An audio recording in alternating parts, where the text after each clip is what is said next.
The notion of dignity has, I think, many layers in many different cultures and countries and moments in history and in our lives. So I think we have ways of looking at dignity from the Buddhist perspective and looking at the importance of it in developing our lives as full humans. But I also think there is that piece of dignity from a Freirean educational perspective that says, in order to become literate in the world, in order to literally learn language skills and writing and full educational potential, one has to name one's own world.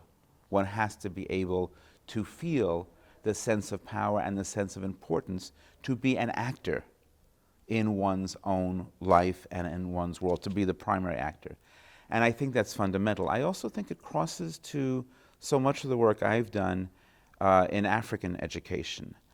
And when we talk about dignity, I can think of nothing greater than the Southern African concept of Ubuntu, right? This idea that my humanity is completely tied up with yours, and that we live our lives together indelibly, whether we want to or not. And that speaks both to a question of personal dignity, but it also speaks to the question of collective dignity and the need for this collective sense of positive self. You know, in the US and in US education, especially when there were strong movements in the 1990s and the early 21st century for multicultural education, there was a lot of talk about self-esteem.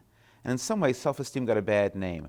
Oh, why are we focusing on all these esteem issues when we're not focusing on the real things like, you know, how to read and write and do arithmetic? But in fact, I think we find more and more that the teaching to the test methods of reading and writing and arithmetic, in fact, produce very little in actual academic results. And part of that has to do with the sense of self. If there's no agency, if there's no reason for learning, if in fact you know pretty much from the third grade that the plan for you is to go to jail because you come from a certain class or race or community, well then, you know, you can learn that other stuff in your own time and in your own way. And so that sense of possibility, that sense of hope, that sense of personal dignity in the context of collective dignity is essential.